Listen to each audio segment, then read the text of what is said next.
Welcome to the Great Detectives of Old Time Radio. From Boise, Idaho, this is your host, Adam Graham.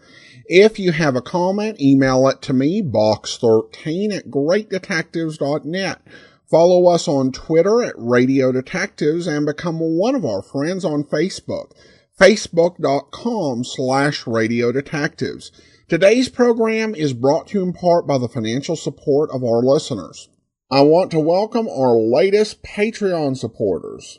Thank you to Tom and to Christopher, both coming on board at the Shamus level of $4 or more per month.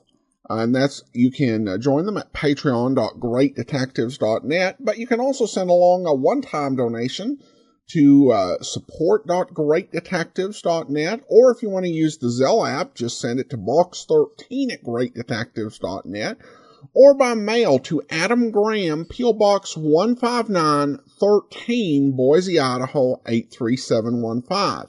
That's Adam Graham, P.O. Box 15913, Boise, Idaho 83715.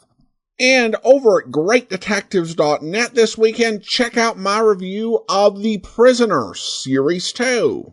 Big finishes second box set, providing their updated take on The Prisoner as an audio drama. And you can get all of my reviews automatically sent to your Kindle, and you can try that service out free for 2 weeks. Just search for The Great Detectives of Old Time Radio in the Kindle store. Well, now it's time for today's episode of Dragnet. The original air date, June 22nd, 1954. And this one is The Big Customer.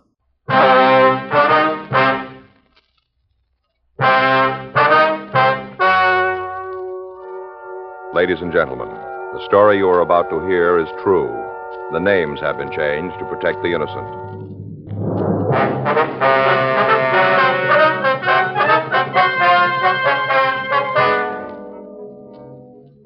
You're a detective sergeant. You're assigned a robbery detail. A special officer has been shot during a routine patrol. His assailants have escaped into the city. There's no lead to their whereabouts. Your job, find them.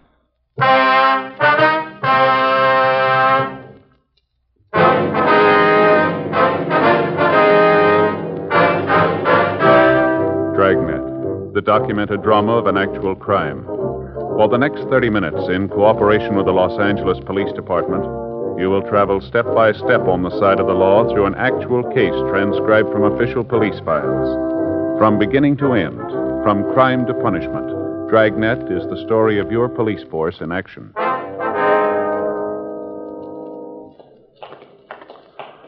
It was Saturday, May 21st. It was warm in Los Angeles. We were working the night watch out of robbery detail. My partner's Frank Smith. The boss is Chief of Detectives Thad Brown. My name's Friday. We were on our way back from the scene, and it was 10:56 p.m. when we got to Georgia Street Receiving Hospital. Treatment room. That you, Doctor? No, ma'am. Police officers. Doctor said we could ask you some questions. About the robbery? Yes, ma'am. It's my partner, Frank Smith. My name's Friday. Hello, Miss Montgomery. You heard anything about Keith? Is he all right? Well, the doctor's still with him. Is he going to be all right? We better talk to the doctor about that, I think. He tried to stop the men from robbing us. Tried to throw them out of the store. Yes, ma'am. Now, can you tell us what happened? Well, I guess so if the doctor said I could. Well, anytime you don't feel like going on, just tell us, please. All right. What time did the man come into the store? About 9:30, right around in there. Yeah. Keith and me were sitting in the back room playing cribbage. We usually play a couple of games before we close up, especially when business is kind of slow. Uh-huh. These two men came in. Keith went out to wait on them. Did you go with him? No, wasn't any reason to. Just two customers, no reason for me to go out. Looked like they came in together. You could see him from where you were, huh? Oh, yes. We had the card table set up right in the doorway of the back room. All right, ma'am. Would you like to go on? Well, Keith went out and asked them what they wanted. Yeah. One of them said he wanted a bottle of vodka. Keith asked him what kind, and the man said it didn't make any difference. Said he wanted 100 proof, though. Uh-huh. Keith got the bottle off the shelf and came back. Told the man how much the bottle was, and that's when the other man pulled out the knife. You say the second man drew the knife, huh? That's right. Short fellow. Had this kind of knife with a spring blade where you push a button and the blade snaps out, you know how? Yes, ma'am. Did the men know you were in the back room? They must have. All they had to do was look through the door and they'd have seen me. I wasn't trying to hide. All right. Feel like going on? Yes. The doctor gave me some kind of pill. It makes me a little numb, but I feel all right. All right. You please go ahead. Now, what happened after they pulled this knife? Well, the short one told Keith to give him the money and said it was a holdup. Could you remember his exact words? Oh, I don't know. It seems he said, "All right, old man, this is a stick-up. Put all the money in the register in a paper bag and don't cause any trouble." That's as near as I can remember. That's what he said. All right, what happened then? Well, Keith told him to get out of the store. Said the two of them were too young to get mixed up in that kind of foolishness. Told him to get right out. Yeah. Little fella, the short one with the knife, grabbed Keith and told him they weren't playing games, that if he knew what was good for him, he'd do like he was told. Had the knife right at his chest. I thought he was going to cut Keith. Mm-hmm. That's when I came out of the back room when I thought they were going to hurt Keith. All right. You go on, please. Yes. I want to get this over and tell you what you need to know so you can catch the fellas. All right, ma'am. What happened when you came into the store? Well, I tried to get the men out of the place, told them that if they knew what was good for them, they'd leave right then. Uh-huh. Might as well have been talking to a wall. They didn't pay any attention to me. Yeah. Well, that's when I tried to get to the phone. I wanted to call the police. What was your husband doing at this time? Standing there trying to keep from moving into the knife. This short little fella had it pressed right against his chest. Had the point right here. Keith made any kind of a move, he'd have been stabbed. I see.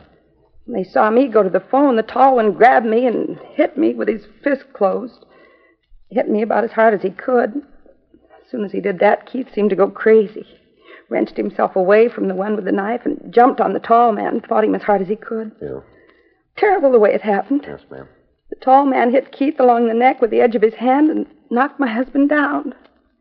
Then the little fella jumped on him, held his knife right at his throat and told him to take the money and put it in a bag, that he didn't want any more trouble or he'd kill us both. All the time he had the knife right here at Keith's throat. Yes, ma'am. Your husband did what they said? Yes, that's right. He opened the register and gave him the money, put it in a paper bag.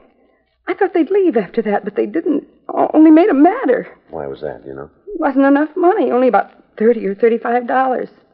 They said we had more in the back room, and they wanted that, too. Said for us to get it or they'd kill us.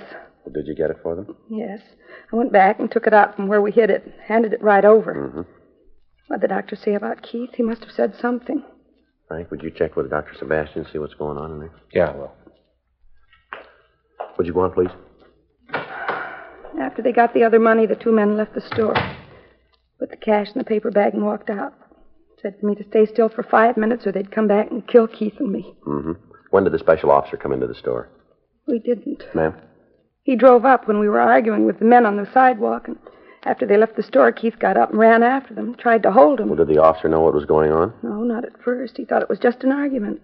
When he walked up, Keith tried to tell him that the store was being robbed, but the tall robber said it was just a personal fight.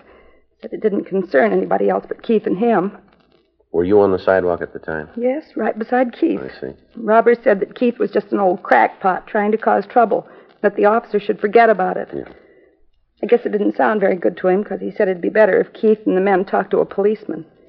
That's when the tall hold-up man grabbed the gun and shot. At the officer? Yes. Grabbed the gun out of his holster and shot him in the stomach. What happened then?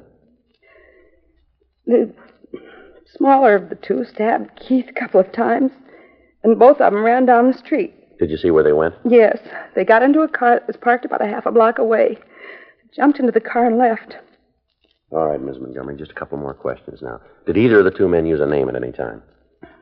What do you mean? Well, when they were talking to each other, did they use a name of any kind? Do you remember? Yes. When they shot the officer, the big one, he did the shooting. He said, "Come on, Hank. Let's get out of here." Like that, he said it. I see. Now, was there anything outstanding about the two men that you can remember? Anything that would make them easier for us to identify? Oh, I can't think of anything right off. Just that one was tall and the other one was short. That's all I can think of. About how tall, do you remember? The big one? Yes, ma'am. Oh, over 6 feet. I'd say he was about 6'3", maybe even more. Mm-hmm. Did he have any special marks or scars that you can recall? No, nothing like that. Now, how about the short one? Anything to make it easier for us to identify him? Just his fingernails. How do you mean? They looked like he'd never cleaned them. Real long and dirty, I remember that. Was there anything else? No, Did either of them speak with any kind of an accent, would you remember? no. Sounded just like anybody else. Nothing special about him. I see. Joe? Yeah, Frank? See you a minute. Yeah. Did you find out about Keith? Did you talk to the doctor? He'll be right in to see you, Miss Montgomery. Is Keith going to be all right? Why don't you tell me what's happened? Try to take it easy, ma'am. The doctor will be right in. All right, but tell him to hurry, please, please. Yes, we'll do that. Did you call county? Yeah, they're operating on Holman. How's he doing? Well, as soon as they get the bullet out, he should make it. Wound's not serious. What about Keith Montgomery? He just died. Knife wounds.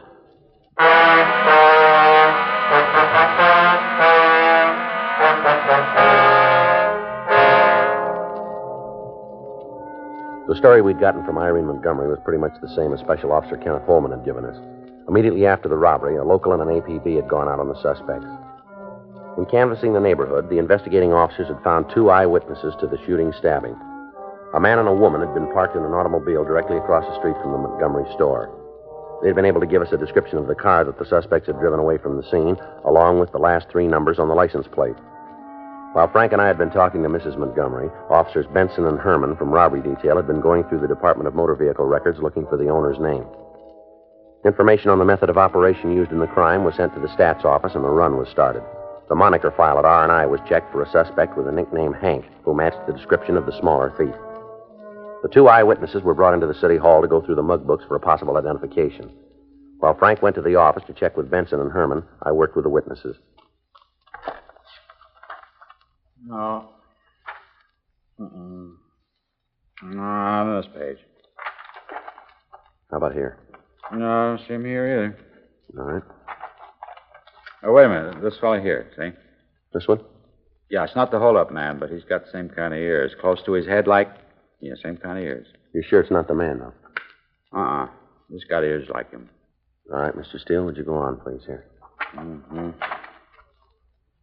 I remember those ears. I used to go to school with a kid that had ears like that. It's junior high school. Yes, sir. He's a mean kid. I'll never forget him. He's real mean. Don't guess I thought of him for at least 15 years. Never forget him, though. Mean. Yes, sir. You waited for me after school once. Had a big fight. I don't even know what it was about. Big fight. It really beat me up. Yes, sir. Sure like to meet him now. It'd be a different story. Yes, sir. Now, how about right here? Do you see either of the suspects on these pages? No. No picture in this book. You got another one? Yeah, I get it. All right. Say, how many more got of these things, anyhow? There's quite a few. You can see them right here on the shelf. You want me to go through all of them? Well, we'd like to have you check the pictures, yes, sir. It's going to take a while. You and your wife are the only 2 people who can give us an identification. Well, how about the woman who was held up? What's her name, Mrs. Holman? No, Montgomery. Holman was the officer who was shot. Yeah. What about Mrs. Montgomery? Can't she tell you about the robbers? She's under the care of her doctor. Her husband died, you know. What, from being stabbed? Yes, sir, that's right. That's too bad.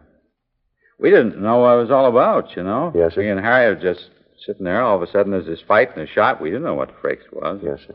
Now, what if we can go on with the books here? Oh, yeah. Now, how about right here? No, not here. All right. Mm-mm.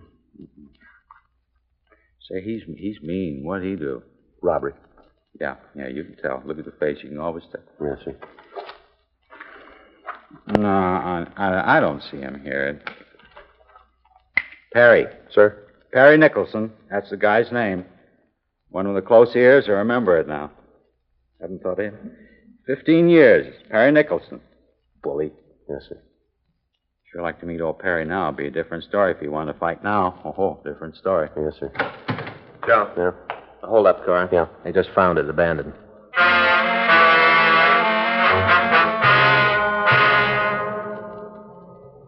Two officers in the radio unit had found the car in a parking lot at the corner of Rosemont Avenue and Waterloo. When the vehicle was discovered and the similarity to the description that had been broadcast was noticed, the car was put under surveillance and our office had been notified. Frank and I left the city hall and drove out to the parking lot immediately. The car was placed under surveillance again, and we checked it through DMV. We found the car was owned by an Edwin Vargas, 1879 Moss Street out in Burbank. We checked the name through R&I, but we found that he had no criminal record in our files. We drove out to see Vargas. While Frank covered the rear of the place, I rang the bell of the house and waited. Yeah? Like to see Mr. Vargas? Well, he's not in right now. Anything I can do? You know where he is? No, I imagine he got held up downtown, probably working late. Wonder if it'd be all right if I wait for him. I'm not sure. You mind telling me who you are? Sorry. Police officer. My name's Friday. What'd the cops want Ed for? Might be better if we talk to him. You alone? Anybody else in the house, ma'am? No. Your husband owned a 1953 dark blue Ford sedan? Yes? You driving it tonight, is he? Well, sure. He took it to work with him this morning. All right. Might be better if I waited inside, huh? All right, come on in. I don't know what this is all about, but you can bet it's some kind of mistake. Ed's never had no trouble with the cops. Never. None. Mm-hmm. Where's that door lead over here? Bedroom. All right, if I take a look? Go ahead, you ain't gonna find anything. What's that over there, the bathroom? Yeah?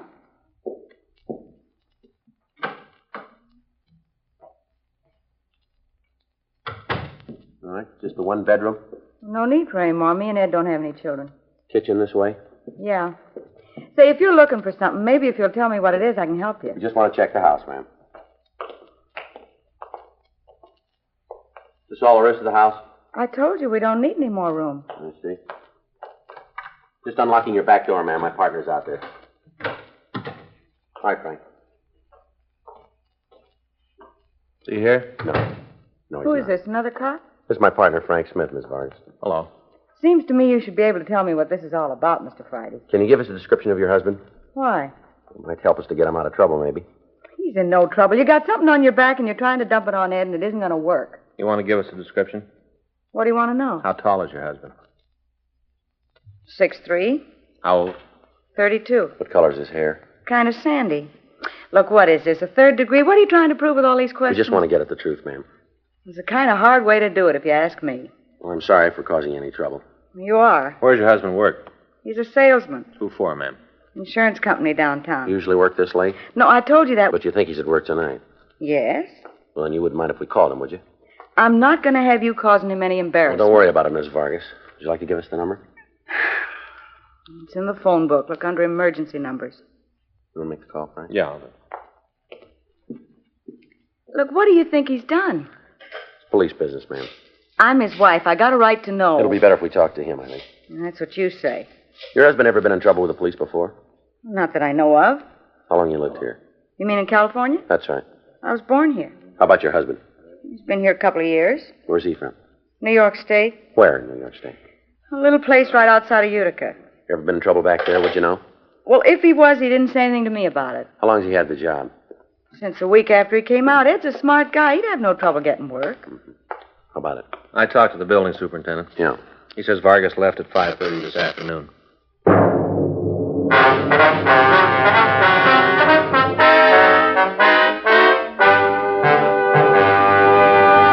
You are listening to Dragnet, the authentic story of your police force in action.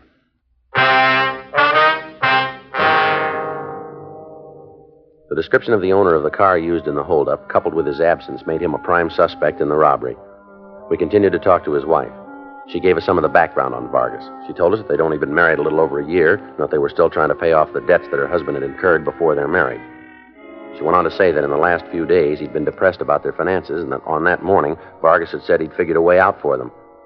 Frank called the office, and the broadcast was gotten out asking that the man be picked up and detained for questioning. 1:15 a.m. We asked Mrs. Vargas about her husband's friends. Isn't anyone Ed's real close to? Well, is there one man he's with more than the others, would you know? Maybe somebody he works with. No, unless maybe it's Vic. Ed don't have much to do with him, though. He knows I don't care for him. Don't like to have him around. Who's that, ma'am? Vic Noble. He works in the same office as Ed. And what's he look like? Oh, not much. Little guy, kind of nondescript. Never did figure out he could be a good salesman. I'd never buy anything from him. Honestly, he makes me nervous just to have him around. Yes, ma'am. Oh, excuse me. Yes, go right ahead. If it's your husband, it might be better if you didn't tell him we were here. All right. Hello? Yeah, honey, where you been? What? Well, do you know when? Uh-huh. Well, did you call the police? Well, you should have called them right away. Yeah. No, I'll drive right down and pick you up. You wait right there. Uh-huh. Well, right away. That's right. Well, look, tell me where it is. Oh, yeah, I know. Turn left, yeah. All right, I'll find it. You wait right there, will you? All right, goodbye. Bye. That was Ed. Yeah. You're going to have to find yourself another boy. Ma'am? Well, whatever this is, it has something to do with Ed's car, doesn't it? That's right. And then you're all wrong about Ed. He couldn't have had anything to do with What it. do you mean? Ed's car was stolen tonight.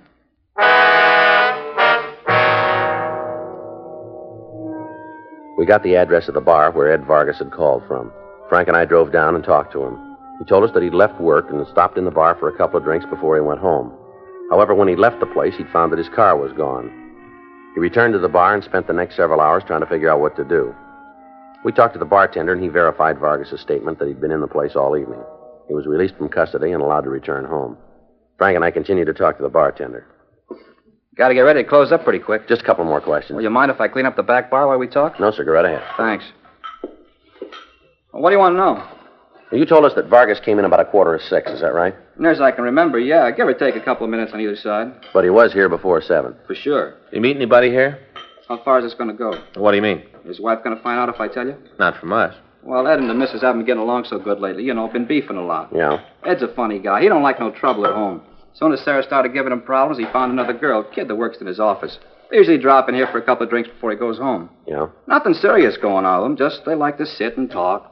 Ed's all the time telling her how this wife doesn't understand him. Old line, but I think he means it.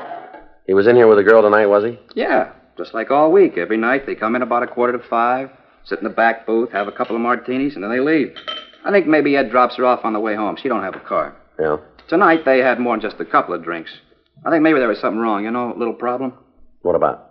Look, people come in here to relax. They all got something on their minds. I make it a practice not to eavesdrop or interfere.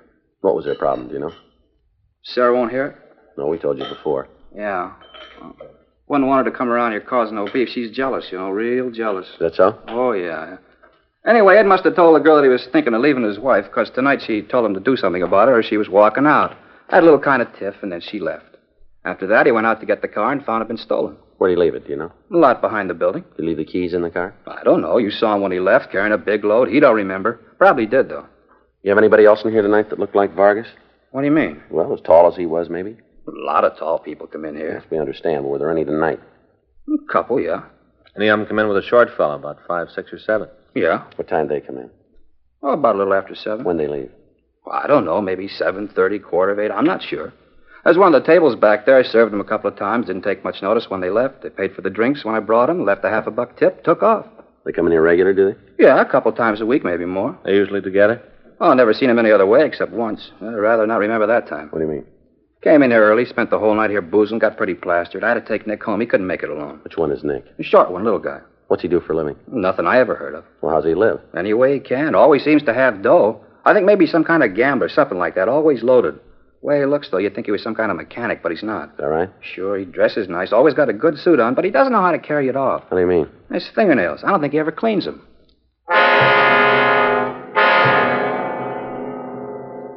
We got complete descriptions of the two men. They matched those of the thieves perfectly. The bartender closed the place and took us down the street to a hotel where he said he'd taken Nick Roxford. We talked to the desk clerk, but we found that Roxford had moved several months before. By checking with some of the people in the hotel, we got a forwarding address for him. It was a cheap rooming house down on South Pico. Frank and I went by the city hall and ran the name through R&I. We found that Roxford had an arrest record for petty theft in ADW. He'd served a term in the county jail and was at present under the jurisdiction of the court. His mugshot was pulled and taken out to the witnesses for identification. We checked with the manager of the boarding house, and we found that Roxford and a Henry Larson were registered in one of the rooms. In the company of the manager, we went up to the room, but the pair wasn't in. We contacted the office and told them where we were. They told us that Roxford had been positively identified as one of the hold-up men. We settled down to wait for the suspects to come back. 3:30 a.m., 4, 5, 5:15 a.m. Sounds like somebody's coming.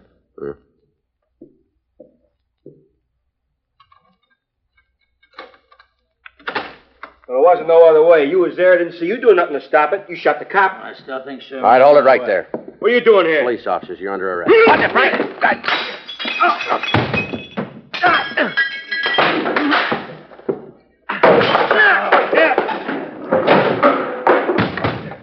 All right, look out, Frank! Get up.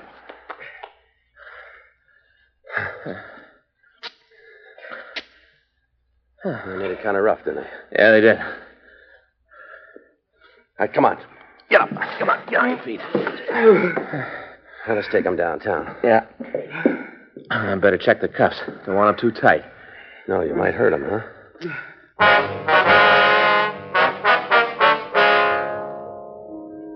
Two suspects were taken downtown to the interrogation room. Henry Larson was handcuffed to the chair in robbery, while Frank and I talked to Nick Roxford. It's a bad beef, I know it, and you guys are going to find out. Why don't you tell us about it? Ain't going to tie no robbery rap to me. Look, we've already done it. The witnesses gave us a positive identification on you. How could they? They never seen me. We got a picture of you. It's pretty good. You want to tell us about it? I got nothing to say. I want a lawyer. I ain't going to talk till I see a lawyer. All right? Yeah. Did you know the old man died? I don't know nothing about no old man. His wife says you're the one who stabbed him. She's crazy. She's willing to take it to court. It'll never stick. We think it will. We think we can make you for first degree. What about Hank? Who, Larson? Yeah, what happens to him? Same charge. You know it yet? Oh, you're the first one to hear. What if I give you a hand? How do you mean that? Well, suppose I tell you it was Hank's idea, the whole thing. Go any better with me? You know we don't decide that. Well, it seems like if I helped you, it'd be better with me. All right, you want to tell us about it? I'll make you a deal. No deals. Look, just promise me you won't tell Hank if I give you the real story, huh? All right, go ahead. Well, the whole thing was his idea right from the start. He cased the store. The whole thing was his idea. What about the car? Well, that was Hank's, too. He spotted it, said it'd make a good deal. You check the car, you'll find his prints all over it. All right, what happened after that at the store? Oh, it was Hank again. I didn't want no part of it. Hank made me. Said if I backed out, he'd get me. He's a big man. He gets mean when he's crossed. I wasn't about to give him no trouble. Go ahead. Well, we got to the place, and he made me go in. He made me take a piece of the action. Now, wait a minute. Let's back up here and get this straight. You trying to tell me all the time you wanted no part of it? No. No, you got to believe it. Well, the way we got it, you were having a time with a knife. Well, I got scared. That's all. I got scared. I didn't know what I was doing. Sure you did. Look, you got to believe me. I'm telling the truth. It was all Hank's idea. The whole thing. I want no part of it. Never did. All right, just keep your voice down, will you? I told you. Now, you know about the whole thing. You won't tell Hank, will you? What difference does it make? He finds out I told you, he'll kill me. Remember I asked you before? Huh? What difference does it make?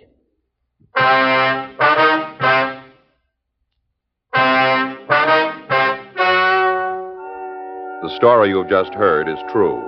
The names were changed to protect the innocent.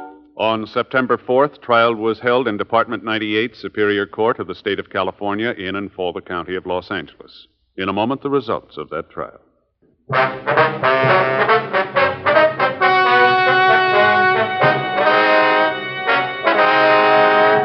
Henry Taylor Larson and Nicholas John Roxford were tried and convicted of murder in the first degree. On recommendation of the jury, they received maximum sentence and were executed in the lethal gas chamber at the State Penitentiary, San Quentin, California.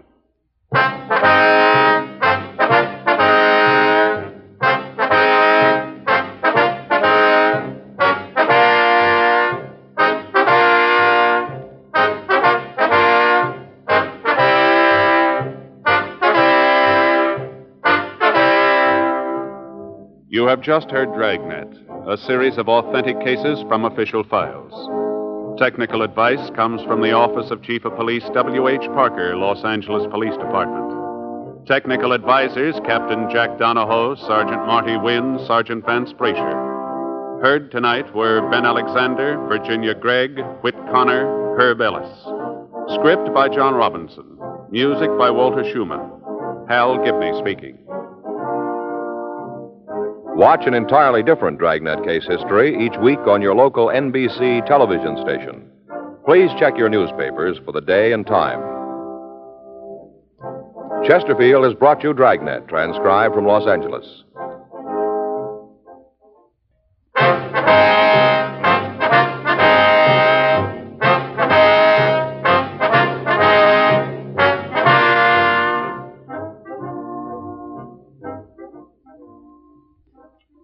Enjoy Crime and Peter Chambers tonight on the NBC Radio Network.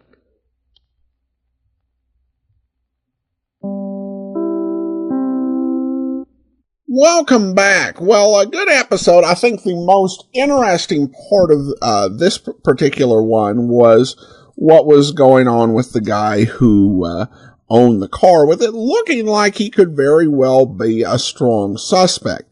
Though at this point, we don't have any idea, since he didn't have anything to do with this robbery, what he was talking about with the financial situation. But again, that's, I guess, not the police officer's business. And that is a point the episode raises, because what was going on between this guy and his secretary was not the police's business. And the only way that they are able to proceed is if they keep things very confidential and are professional about the information they come up across that doesn't have to do with an actual crime being committed.